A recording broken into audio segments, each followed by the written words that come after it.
Clint Walker, and you're watching GVTV News.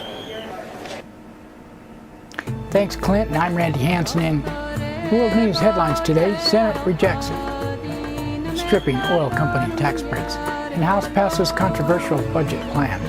And workers in Spain stage massive general strike. And thousands honor Tibetan activists dead from self-immolation. And Israel cracks down on Palestinian Land Day protesters. And Hannah Shalabi ends hunger strike. And judge backs permit denial for NATO anti-war rally in Chicago. And journalists, activists challenge NDAA in federal suit. And Republican governors defend pink slime meat products. And Apple Foxconn is addressing worker conditions in China. And death of homeless woman in St. Louis jail draws scrutiny. And son of shooting victim Kenneth Chamberlain meets with prosecutors. GVTV News would like to say the views expressed on our news broadcast do not necessarily reflect the views of NCTV Digital Media Center. But before these stories, GVTV News would like to thank one of our underwriters who support your only visual video news media in Nevada County. That's right, it's us. GVTV News.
In today's first world news story, Senate has failed to pass a measure that would end billions of dollars in tax breaks for large oil companies. Measure failed, 51 to 47 vote, short of 60 needed to overcome the Republican-led filibuster. Earlier in the day, President Obama called on lawmakers to choose between oil companies and American people. And he said today members of Congress have simple choices to make. They can stand by big oil companies or they can stand with the American people. It's not like these are companies that can't stand on their own. Last year, the three biggest U.S. oil companies took home more than $80 billion in profits. Exxon pocketed nearly $4.7 million per every hour.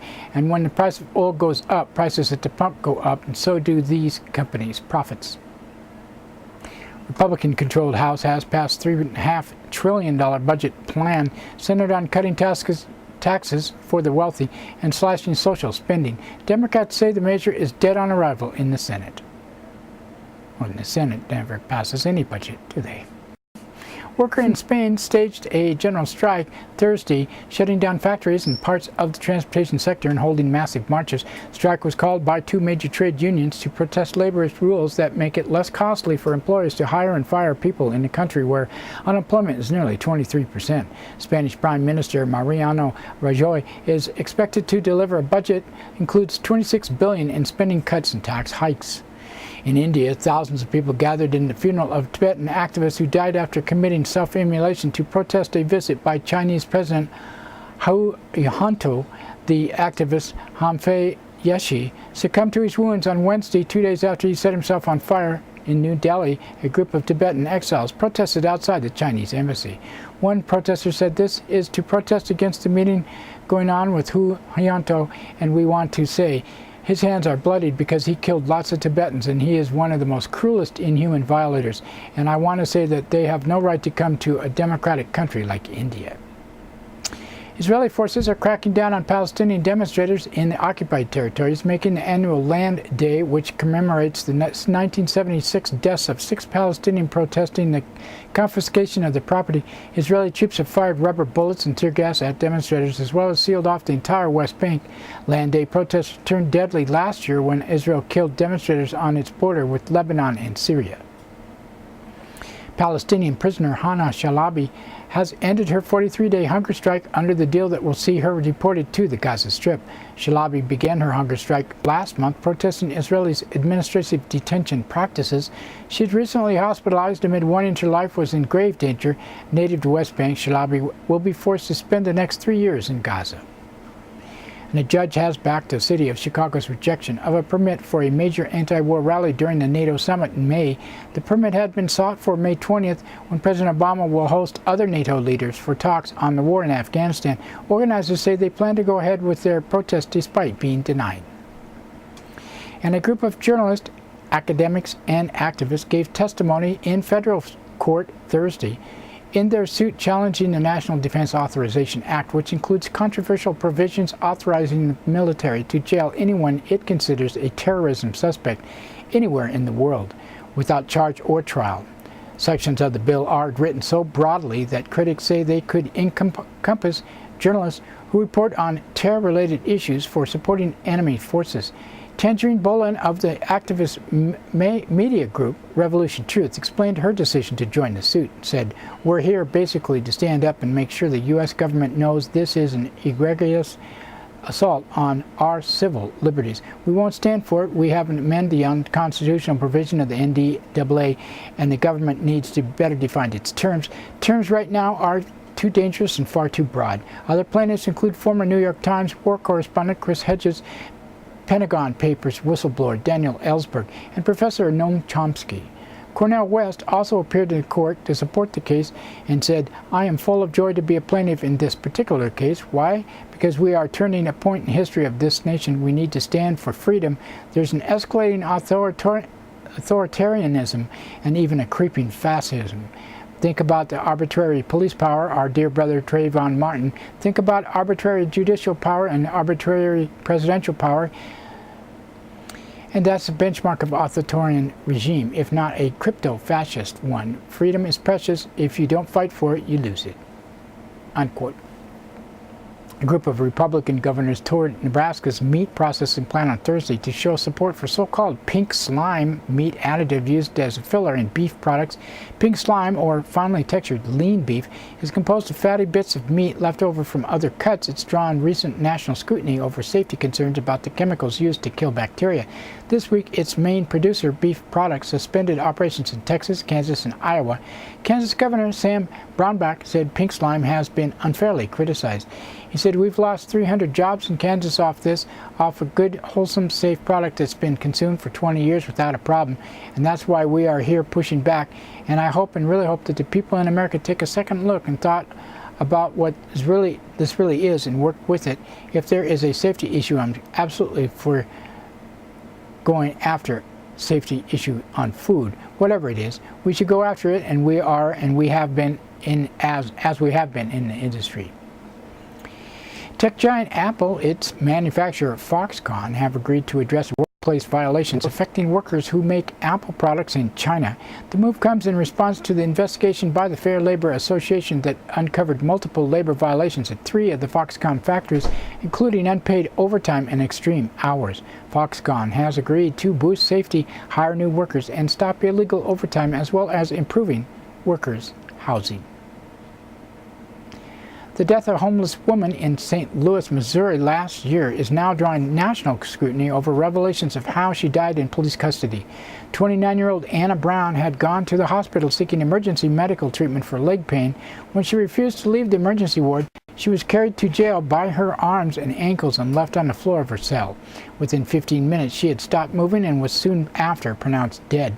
The officer who arrested her reportedly suspected she was at the hospital seeking drugs, but the autopsy later revealed she had blood clots in her legs and lungs and no drugs on her system. St. Louis police never announced Brown's death. Her story only came to light 6 months later after an anonymous caller tipped off the St. Louis Post-Dispatch newspaper.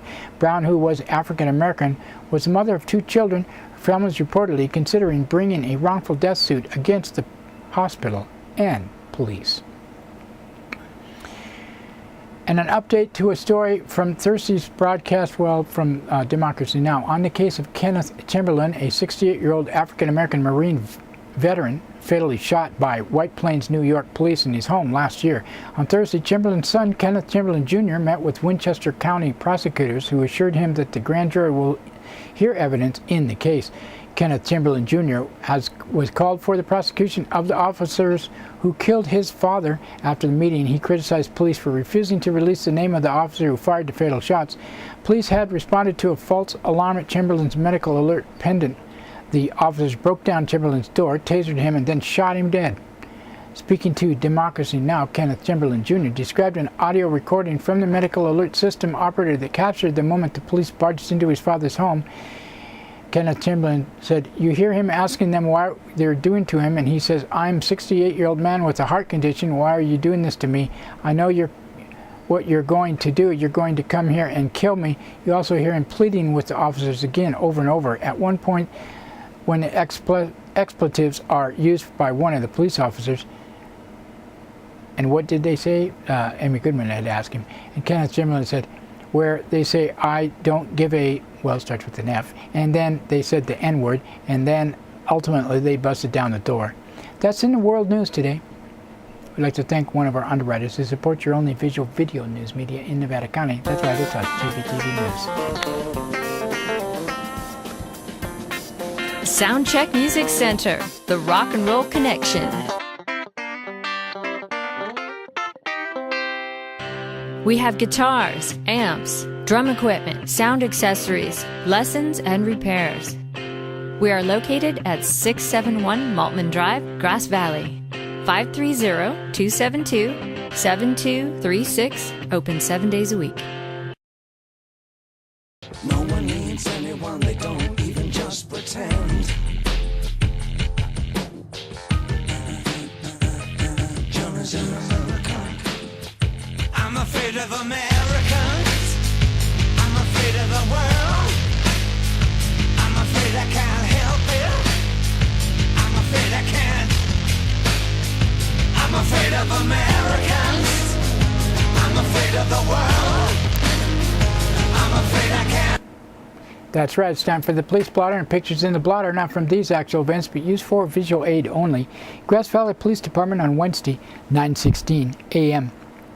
Caller from 400 block of Kate Hayes Street reported a residential burglary with a TV missing.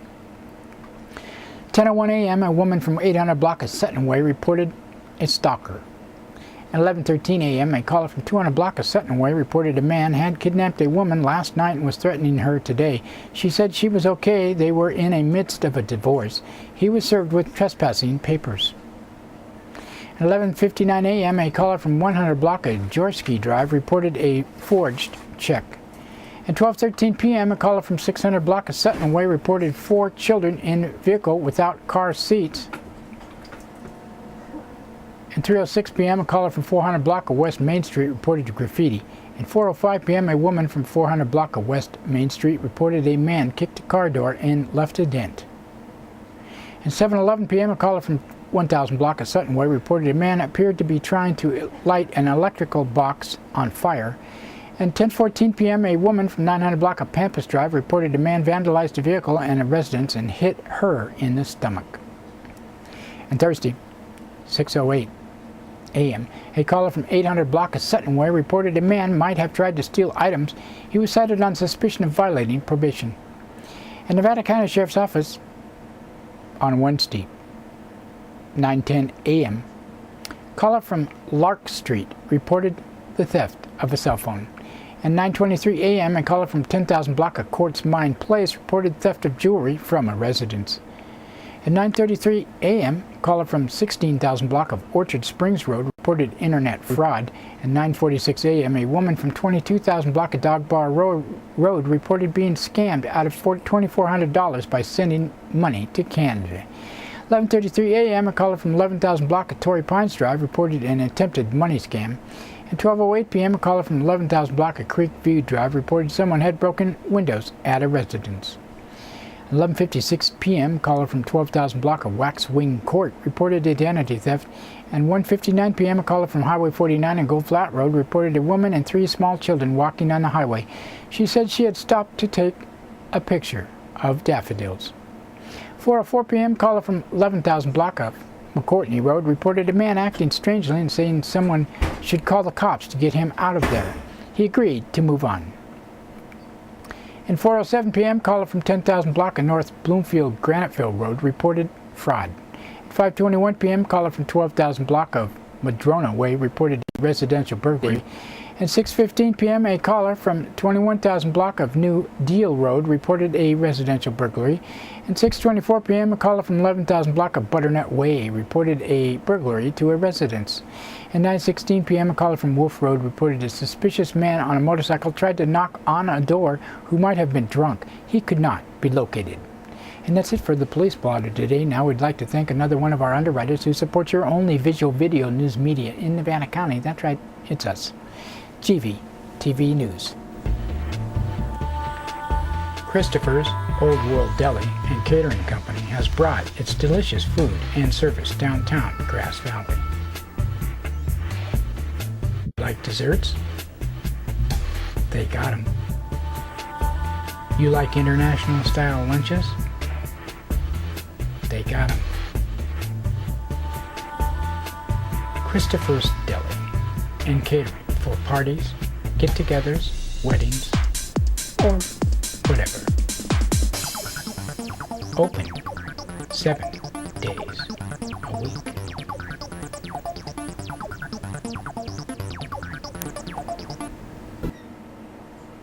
In local news headlines, residential burglars targeting jewelry, and man arrested with alleged homemade dagger. Not this one, but one like it. An election trend shows balance being struck between two major parties. In today's first local story, written by Liz Keller of the Union, residential burglaries have been on an increase throughout the county, and thieves are targeting jewelry, leaving high-end electronics and even guns behind, said local law enforcement. Nevada City has seen 2 such break-ins in just the last couple of weeks in Zion and North Pine Streets, said Nevada City Police Lieutenant Lauren Gage. The majority of the items taken were jewelry, Gage said, adding that a flat-screen TV still in its box and laptops have been left behind. Focus has been on precious metals. Gage said would-be burglars often go to door to door looking for an unlocked residence. I just want to remind people to know your neighbors and report anything suspicious. People need to get away from the mindset that this is a nice town and nothing bad happens. We do have issues. On Wednesday alone, 4 burglaries were reported in unincorporated county. Nevada County Sheriff Keith Royal said there had been an increase in burglary reports in the last week and a half. They tend to be daytime burglaries, Royal said, adding there have been increased activity seen near Ridge Road, Rough and Ready, and Banner Mountain area and Alta Sierra. These were a number of these kicks were also seen entries where the doors are left unlocked. Like Gage, Royal noted that recent burglaries have targeted jewelry. With the price of gold, they're stealing jewelry, melting it down and selling it to dealers, Royal said. That way, it's not recognizable. And like Gage, Royal urged county residents to unlock their doors and keep a close eye on their neighbors. If you have any information on suspicious individuals or vehicles, we'd appreciate a call, he said. Well, they caught a couple the other day. I didn't do the story on those yet. And well, I'm glad to be back too. In another Liz Keller story, a Grass Valley man stopped for having an outstanding warrant faces more charges after allegedly being found with meth and homemade weapon. Nevada County Sheriff's Narcotics Task Force members saw Gabriel Richard McGill, 29, walking near South Auburn and Empire Streets at about 5 p.m. Wednesday, said Sheriff Keith Royal. They stopped McGill because they knew he had a warrant for driving on a suspended license. McGill allegedly admitted to the warrant but told the deputies the jail wouldn't take him because he was sick. Royal said McGill allegedly was found with a syringe and some methamphetamine. A further search allegedly uncovered a makeshift dagger, which Royal described as a broken pencil with a flat arrowhead taped to it, concealed in his wallet. McGill was arrested on suspicion of possessing a controlled substance and drug paraphernalia, as well as an outstanding warrant. Royal said the charge for the concealed weapon would be added. He was being held in jail in lieu of a $21,000 bail. In a Matthew Renda story, with 1 day left to register to vote for the June 5th primary election, voter registration statistics indicate Nevada County is growing into a more politically balanced region with roughly equivalent number of registered Republicans and Democrats, although the Grand Old Party still retains an advantage in numbers. Nevada County has 60,428 active and registered voters, according to the records of Nevada County's election office. Of that aggregate number, 23,813, 39.4%, are Republican, 20,067, 33.2%, registered Democrat, 2,014, 3.3%, registered as American Independent. And county election records stated, the Green Party has 1,074 registered voters, 1.7%, and the Libertarian Party, 531 voters at 0.8%. Historical data indicates this balance is relatively fresh, as 2002 statistics provided by the California Secretary of State's office show a statistic amount total registered voters 60,451. However, in 2002, the Republican Party had 27,674, 45.8%, Democrats 19,065, 31.54%, Independent 1,303, 2.2%, registered under the aegis in 2002. Year 2007 witnessed a slight decline in active registered voters, down to 59,000 and something. Republican voters registered with the Democrats at 19,474, 32.5%. American Independent managed a slight increase in registered voters, 1,602, 2.7%. The percentage of people who voted Republican in the presidential election also shifted from 2000 to 2008, as Barack Obama carried Nevada County by a similar margin that George W. Bush won the previous 2 election years. Deeper into the numbers, Grass Valley has 6,241 active registered voters. Nevada City contains 2,029, Truckee totals 8,137, and unincorporated areas 41,315 voters, by far the majority of the county. County unincorporated areas are rife with Republicans, with 19,016 and 13,664 Democrats, according to the county election records. Truckee has more Democrats, 3,234 Democrat, 2141 Republican. Nevada City is overwhelmingly blue, as 889 Democrats opposed to 485 Republicans. Finally, Grass Valley is the most evenly balanced, 2,141 active registered Republicans compared to 2,280 Democrats. Vote by mail ballots for the primary election are scheduled to be mailed voters May 7th. Vote by mail ballots will also be accepted by the elections office by May 7th. Those interested in applying for a vote by mail ballot must do so before May 7th, or according to the elections office. That's it for our local news today. Now we'd like to thank the Union, Amy Goodman, Reuters, Associated Press, and others for the sourcing of our news, and you for watching. You can watch this on Comcast Channel 11, NCTV Channel 11. They're still streaming. I guess we've got about another 30 days, so we won't be going to a tape, it doesn't look like, for a while. Suddenlink Channel 16, Truckee and Alta Sierra, 8 a.m., 7:30 p.m., and 3 p.m. NevadaCountyTV.org, GVTV.org. Don't forget Grass Valley Television plays 24/7 on the net, GrassValleyTelevision.com. We post to Facebook, YouTube, Blip.tv, and many other sites, and have RSS feed and video podcasts on iTunes. Just search under video podcast for GVTV News. Content is controlled by the producers of this newscast, me and Grass Valley Television, so not necessarily the opinion of NCTV Digital Media Center. And by the way, they did have a story in the Union about the Media Center today, but I just couldn't quite go with that story. And that should be it today. I should try to get another Friday news out, and starting on Monday I should be fresh again. So, see Ladies you and gentlemen, tomorrow. this is Drew Pearson. We bring you this special radio television broadcast in order to give you the very latest information on an amazing phenomenon: the arrival of a space ship in Washington. The Army has taken every precaution to meet any emergency which may develop. Just a minute, ladies and gentlemen, I think something is happening.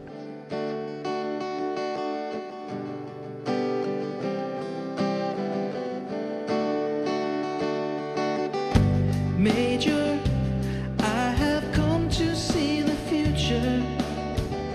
Major, how's the view from way up there? I have hitched a ride on this inertia, floated on the Technicolor glare, and I don't believe that we can even hear you. But won't you try your cosmic radio again? And the life here on this planet still may fear you, but we sure could use an interstellar friend. Where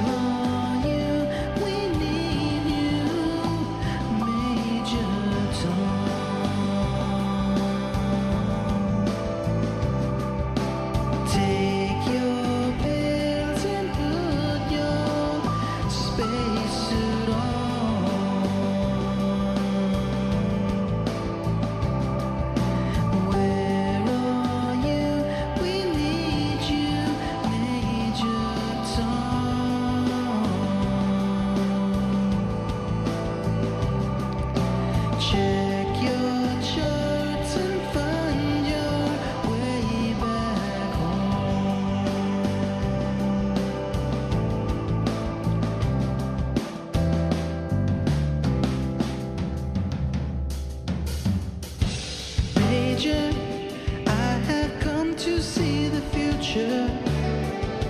Major, I have come to seize the day.